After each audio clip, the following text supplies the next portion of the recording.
The Iranian nuclear program. We've been hearing about this for over 2 decades now. Tehran has maintained that it's for peaceful purposes. Israel asserts that it's for nuclear annihilation. Others have fallen somewhere between the two extremes. Whatever you think about it, it's nothing short of impressive. Deep beneath the Iranian desert, in halls larger than aircraft hangars, thousands of centrifuges spin nearly 63,000 times per minute. Each one stands about the height of a person, but thinner than a telephone pole. The noise is deafening, a high-pitched whine that never stops. Together, they're doing something that only a handful of nations have mastered: enriching uranium on an industrial scale. This facility is Natanz, and it's just one piece of Iran's sprawling nuclear megaproject, a decades-long engineering feat that's both surprised the international community and cost the country dearly. But what makes this truly extraordinary is they built this while cut off from the world. Especially in the last 2 decades, Iran has been under some of the harshest sanctions imaginable. So how did a country that went from having next to zero knowledge of nuclear engineering in 1979 end up allegedly on the cusp of joining the world's nuclear-armed states? Well, this is the story. Just a quick note before we started, this episode was written in the immediate aftermath of Israel's Operation Rising Lion and the United States' bombing of several of Iran's largest nuclear facilities. It's unknown how much damage has been done or what comes next. And this is not the story of where Iran goes next. It's the story of how it got here up to this point. Quick word from our fantastic sponsor, Surfshark. When you are online, you see, and then there's what everyone else sees about you. Surfshark makes sure that is as close to nothing as absolutely possible. You see, Surfshark is a VPN, which is basically a secure tunnel between you and the internet. It hides your IP address, it encrypts your traffic, it makes public Wi-Fi a lot less public, and it basically ensures that you stay safe and private online so people can't nose into your business, can't break into your bank account, all of that stuff that you definitely want to avoid because, I mean, who wouldn't? Plus, you can even make it look like you're browsing from another country, which, you get a lot more Netflix stuff going on, alright? They've also got features like Clean Web, which blocks ads, trackers, and malware links before they even load, Multi-Hop, which rotates you through 2 servers for even more privacy, and unlimited devices, so one subscription covers everything. As I always joke, even your smart fridge, but more realistically, your phone, and your laptop, and your tablet. Go to Surfshark. Your watch? Does a watch need I don't even know. It's not in the ad read, so I probably should have mentioned it. Go to surfshark.com/mega or use the code MEGA at checkout to get 4 extra months of Surfshark VPN for free on top of the full plan. And now back to today's episode. The revolution's aftermath. November the 4th, 1979, was a day that would shape Iran's relationship with the international community for decades. What started as a student protest quickly spiraled out of control. Within hours, angry crowds had stormed the US embassy, overwhelming its defenses and trapping everyone inside.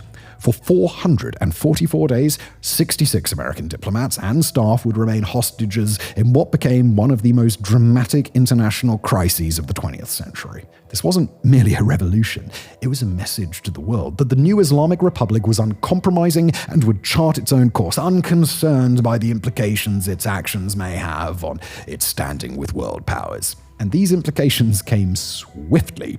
The German engineers from Siemens, who had been constructing 2 massive 1,200-megawatt nuclear reactors at Bushehr, each capable of powering a city the size of San Francisco, packed their equipment and expertise onto the first flights out.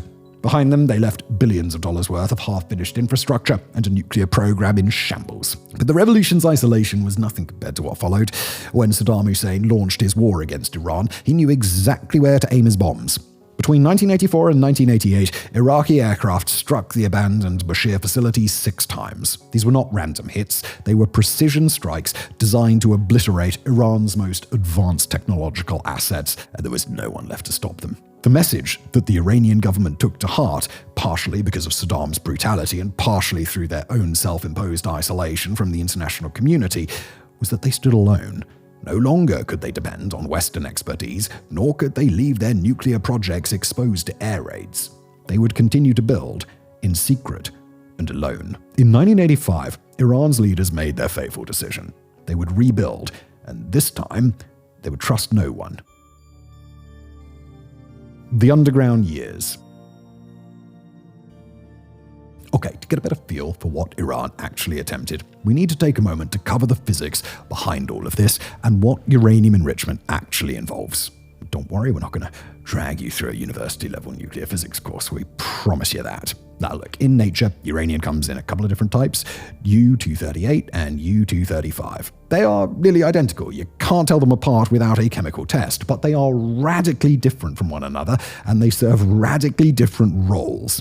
It's U-235 that's useful in terms of designing pretty much any type of nuclear project. Reactors to power cities need uranium that's 3 to 5% U-235. For nuclear weapon, you're looking at needing 90% or higher U-235. The issue here is that uranium in its natural state is roughly 99.3% U-238 and 0.7% U-235. Getting this to even the 3 to 5% threshold needed for nuclear power plants is a feat of modern engineering. This form of uranium is slightly lighter than its more common U-238 counterpart, which gives scientists the ability to refine it to separate the two by spinning it at incredibly high speeds. Might sound simple, right? Well, let's just say that's because we simplified it. It's complicated. These are not your home washing machine spin cycles. We're talking about aluminium tubes spinning at 60 to 70,000 revolutions a minute. That's over 1,000 times per second. This means that the outer edge of the rotor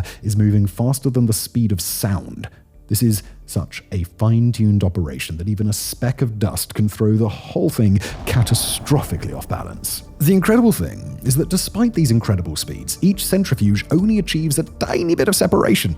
To get from natural uranium to reactor fuel requires thousands of machines connected in elaborate cascading setups, each one feeding slightly more enriched product to the next. The whole system has to run continuously for months or years. Given the extreme technical specs of such an operation, Iran knew that going it truly alone without any help from abroad would take decades. And this is where their neighbor in Pakistan enters the fray, or more specifically, the Pakistani AQ Khan network. Now, Khan was himself a nuclear scientist who had stolen centrifuge designs from Europe in the 1970s and smuggled them to Islamabad and played a central role in the development of their own nuclear program. In a move of incredible irresponsibility and for pure personal gain, he was now selling that knowledge and schematics to the highest bidder. Through intermediaries and secret meetings in Dubai hotel rooms, Iranian agents acquired the blueprints for the P1 centrifuge from this network, the same basic design that Pakistan had used for its nuclear energy and weapons program. These were not cutting-edge designs by any means. The P1 was based on early 1970s technology that was already obsolete by international standards. They were limited to only being able to enrich a tiny amount of uranium, but they were nevertheless the start of Tehran's ambitions. The Iranians wasted very little time and just got immediately to work, setting up shop covertly in the Kalai Electric Company. They did not want this getting out when the project was still in its infancy. To the outside world passing by, the building was a nondescript factory that made electrical equipment, but inside, Iran's best and brightest got to work on the ins and outs of nuclear engineering. Progress was slow, and setbacks were frustratingly common. Even a stray fingerprint on the machine could be enough to throw things off. They never managed to get a high degree of reliability from the obsolete designs. They initially started small. First, a test cascade of just 19 centrifuges. When those held up, they expanded to 129 machines. At each stage of expansion, though, they ran into new problems. These machines were so fine-tuned and operated at such extreme fringe of what human design can produce that even something as simple as slowing them down can be problematic, and this presented an unexpected challenge given the work that went into speeding them up. They required a slow-down process to stabilize the centrifuge, and something like a power outage would send vibrations through the machine that could trigger rotors to scrape their side casing, resulting in a fatal shower of metal, destroying the whole centrifuge. Now, it's hard to know for sure how high failure rates were in those early years. IAEA officials have stated that the failure rates can amount to 10% per year. But Iran was learning. By 1999, after more than a decade of trial and error, they achieved a milestone, enriching uranium from natural 0.7% up to 1.2% U-235. It was nowhere near the 3.5% needed for reactor fuel, let alone weapons. But it proved, at least to themselves, who were the only ones who knew at this point, that they'd mastered the basic principles and, more importantly, had begun training a generation of Iran's best and brightest in real-world applications of nuclear engineering. While scientists were continuing their work in the Kalai Electric Facility, construction crews began an entirely new project in the desert near Natanz in the late 90s. Still scarred by the destruction that Saddam's air force had inflicted on their research facilities during the war, they wanted to ensure their future facilities would be as well protected as humanly possible. In preparation for building Natanz, Iran's engineers had studied details about every airstrike they could get their hands on. They analyzed what was known about America's bunker buster bombs, which were a relatively new development then. They knew Israel had previously destroyed Iraq's Osirak reactor technology in 1981 to prevent Baghdad from advancing its nuclear program. This became part of Israel's Begin Doctrine, which they made clear would not be a one-time strike, but rather the policy of all future Israeli governments to engage in preemptive strikes to prevent enemies from acquiring nuclear weapons. To put it mildly, Tehran was pretty terrified of facing the same setbacks. They knew that if their program was discovered, they would likely face the same sort of strikes from Israel. This only further emphasized the importance of making their facilities as bomb-proof as possible. Natanz was designed to be enormous. The plans called for 2 underground enrichment halls, each one taking up 25,000 square meters. That's 6 football fields of floor space per hall. All of this was designed to be 8 meters underground, protected by a 2.5 meter thick concrete shield above the facility. Above this, engineers were to pile an additional 22 meters of dirt and rock. Altogether, this offered 30 meters of semi-fortified protection from whatever their enemies could drop on them. This was more than capable of withstanding any conventional ordnance and would even hold up against all but the most advanced forms of aerial bombardment. Building underground at this scale presented other obstacles, though, most of these centered around the fragility and sensitivity of the centrifuges, which are super sensitive to even the slightest vibrations. Engineers essentially put the entire facility on shock absorbers, installing special isolation systems that could absorb the impact from minor tectonic shifts that would be imperceptible to people on the surface. Temperature control and power were 2 more challenges. This enrichment process both requires a massive amount of energy and produces an enormous amount of heat. Remember, they were still compensating for efficiency with volume here. If one centrifuge draws, say, 100 watts, they had to multiply that by the 50,000 machines that they were planning for. That's 5 megawatts for the centrifuges themselves, which doesn't even address the massive industrial-grade cooling systems that they would need to compensate for the enormous amount of heat that the facility would generate. Despite these challenges, Iran was locked in, and it started paying off. With Natanz's completion, they were ready to scale up from a hidden workshop into something that could be considered more of an industrial scale. By 2002, all the pieces were beginning to come together. The first cascade of 164 centrifuges was assembled, with components for thousands more ready. Iran had, at this point, spent 17 years building in secret. But secrets this big don't stay hidden forever. Exposure and the race against time. Now, all of this development and research had gone on largely in the dark. US and Israeli intelligence had been suspicious that Tehran wanted to pursue a nuclear route and were keeping tabs on their efforts dating back to the 90s, in particular the growing imports of components required for centrifuge development. All of this was kept top secret, though, with most of the international community knowing next to nothing about Tehran's ambitions or progress. That is, until 2002. In August that year, a group of Iranian dissidents made a startling announcement at a press conference in Washington, D.C. Alireza Jafarzadeh, who was the spokesperson for a controversial Iranian group that somehow had managed to get on the wrong side of both the US and the Ayatollah, announced to the world that Tehran had a secret nuclear program and was building 2 facilities that would be capable of producing material that could fuel a nuclear bomb. Given the group's isolated relationship with the international community, there was some skepticism about the validity of their claims. They would, however, prove to be largely correct. Even a stopped clock is right twice a day. The International Atomic Energy Agency immediately demanded access to the facilities in accordance with international nuclear agreements. By February 2003, IAEA Director Mohammed El-Baradei arrived at the Natanz facility and was alarmed at what he found. The sophistication of the Iranian program actually exceeded what the initial report suggested. The plant at the time of his arrival contained 164 assembled centrifuges, along with components for 1,000 more in storage. Environmental samples revealed traces of enriched uranium, indicating that the facility was in operation. Iran was backed into a corner by this point and could only deny so much without losing all credibility with the international community. At this point, they admitted that they had been conducting secret nuclear research and development activities, including hidden uranium enrichment experiments, plutonium separation tests, and massive facility construction. Despite getting caught, and in spite of the widespread condemnation from its neighbors and the broader international community, Tehran doubled down on the project. They had come this far, and they weren't going back. By 2006, Iran had successfully overhauled the P1 centrifuges, which, by this point, had become massively outdated and had long since reached the limits of their enrichment capabilities. They constructed 164 centrifuges along their domestically designed IR-1 model, which successfully enriched uranium to 3.5%. That's reactor grade. Iran insisted, as it does to this very day, that this was purely for peaceful nuclear energy. At this time, they had, in certain circles, the benefit of the doubt. 3.5% is precisely the level you need to fuel a nuclear power plant. But even here, anything more than a surface-level analysis raises questions as to just how honest they were. Iran was building far more centrifuges than they would need to fuel a nuclear power plant. The massive underground halls at Natanz were designed to hold 50,000 machines. This is enough to produce fuel for over a dozen power plants. Keep in mind that on top of this, they had a total of one reactor and it was unfinished. The UN Security Council wasn't buying Tehran's rationale. They passed multiple resolutions demanding Iran cease enriching uranium entirely, although this largely fell on deaf ears as they only began installing even more centrifuges. And the numbers here could speak for themselves. In 2007, they had 3,000 centrifuges spinning in Natanz. By 2009, that figure had grown to 8,000. The underground halls, which had sat largely empty for years, began to fill with row after row of these machines. Another revelation came in September 2009 when Western intelligence agencies uncovered and made public a second massive nuclear facility at Fordow. This place took the security of Natanz to a different level.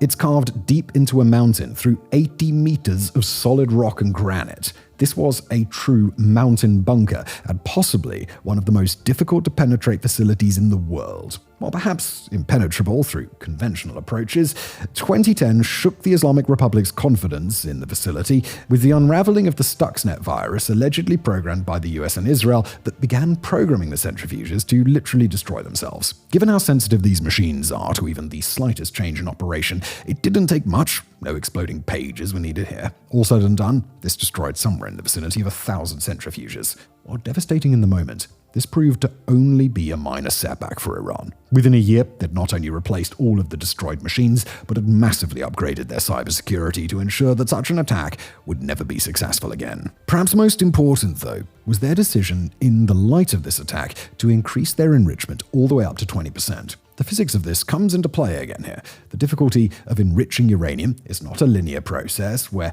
taking it to 10% would be as difficult as it would be to take it from 60 to 90%, for instance. Their announcement that they would enrich up to 20% meant that they were far closer capability-wise to weapons-level purity than a linear understanding of the percentages would indicate to a lay observer. Iran's justification to the international community was that they would be using this to power the Tehran research reactor in order to make medical isotopes for cancer treatment. This has the veneer of authenticity. Their reactor would use this uranium to create medical radioisotopes used in cancer diagnostic scans around the world. This did not hold up to scrutiny very well, though. The international community had access to the specs for the Tehran research reactor, but it was tiny.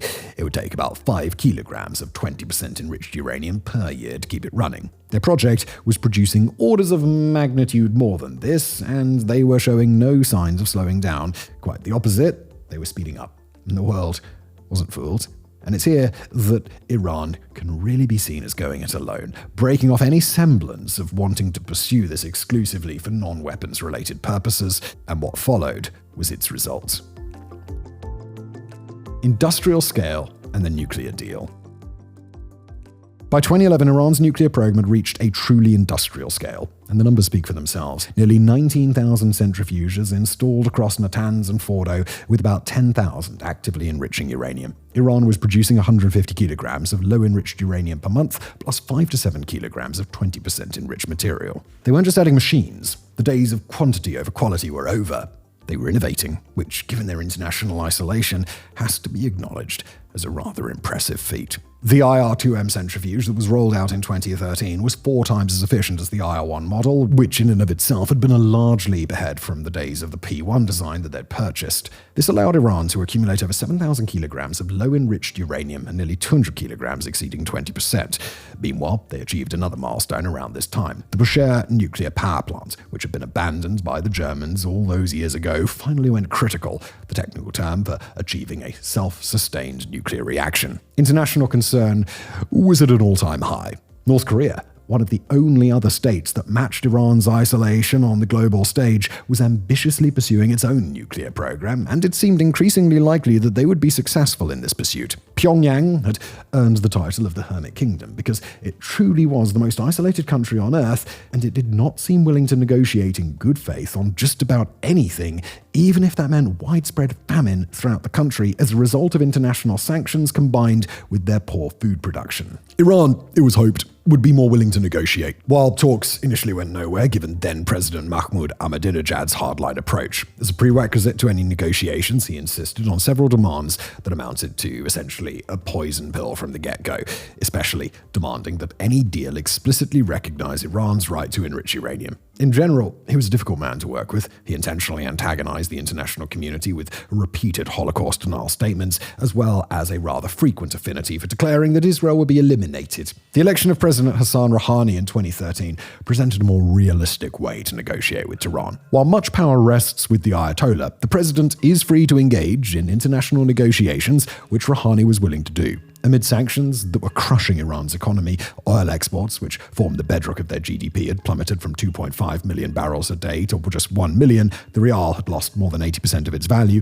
Inflation was unchecked. Rouhani was far more willing to negotiate than his predecessor. After 2 years of intensive negotiations, the result was the Joint Comprehensive Plan of Action, or JCPOA, finalized in July 2015. Under the deal, Iran accepted some restrictions. They would reduce operational centrifuges from 19,000 to just 5,060, limit enrichment to 3.67%, shrink their enriched uranium stockpile from over 7,000 kilograms to just 300, pour concrete into the Arak reactor's core to permanently disable it, and accept continuous IAEA monitoring with cameras and sensors throughout their facilities. The deal was not without controversy. Critics pointed out that many restrictions would sunset after 10 to 15 years, potentially allowing Iran to resume large-scale enrichment legally. Arab nations like Saudi Arabia and the UAE viewed the agreement with deep suspicion, fearing it would legitimize Iran's nuclear capabilities and strengthen their regional rival. Israel was deeply skeptical about it, and Republicans in the United States were dead set against it. In exchange, Iran would get sanctions relief,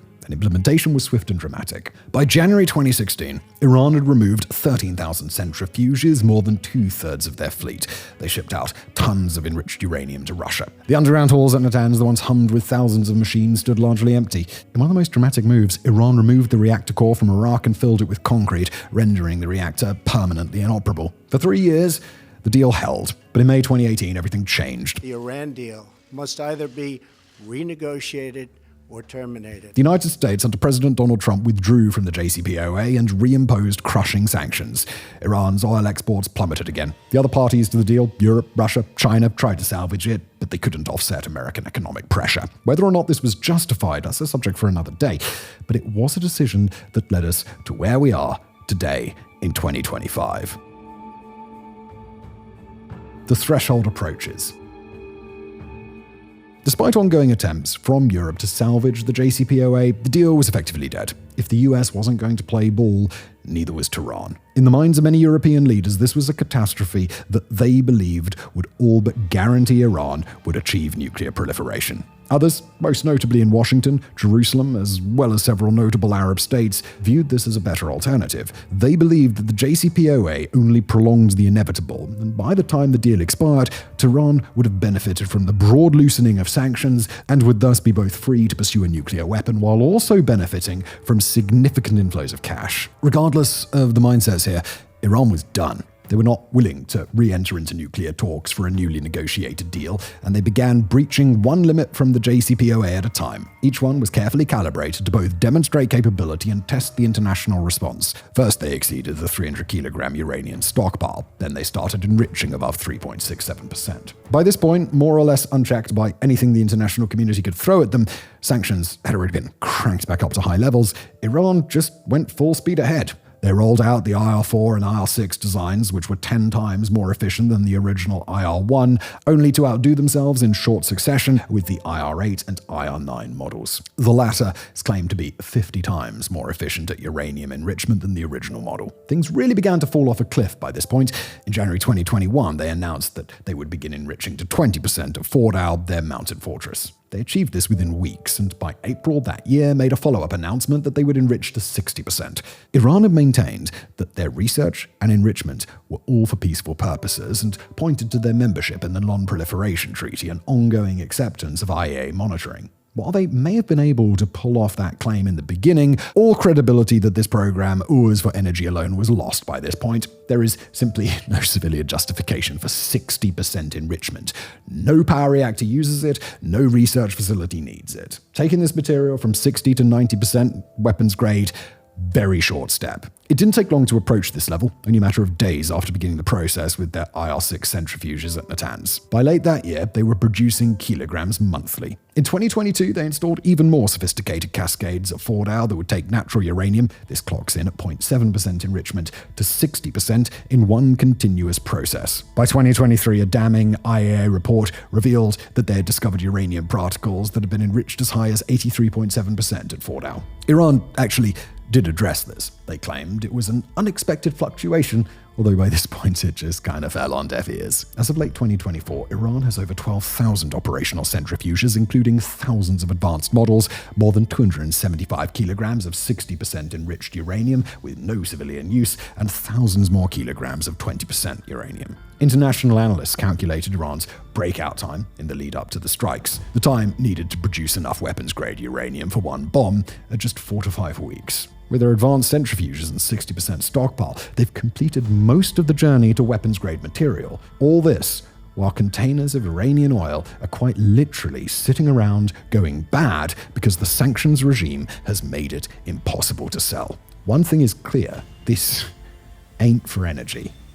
Iran's nuclear program is different things to different people, and often gets combined in discussion without appreciating the nuances and differences in aspects here. To some, this is nothing other than an existential threat. To others, it's a symbol of national determination and progress for peaceful purposes in spite of widespread global opposition. To others, still, it's a necessary weapons program that will offer the only deterrent that would stop Iran's enemies from seeking to topple it. Whether or not Iran does or should have a right to enrich uranium to levels needed for nuclear power is a separate question from whether they should have the ability to enrich as they have been lately. Regardless of the claims from the Iranian government, recent moves can be seen as nothing other than a clear indication that they are intent on developing this into a nuclear weapon. All this said, and regardless of the fallout from the 2025 conflict with Israel and the United States, this can be seen as nothing short of a monumental accomplishment for the Islamic Republic. Consider how far they've come. They've constructed elaborate and sophisticated underground facilities,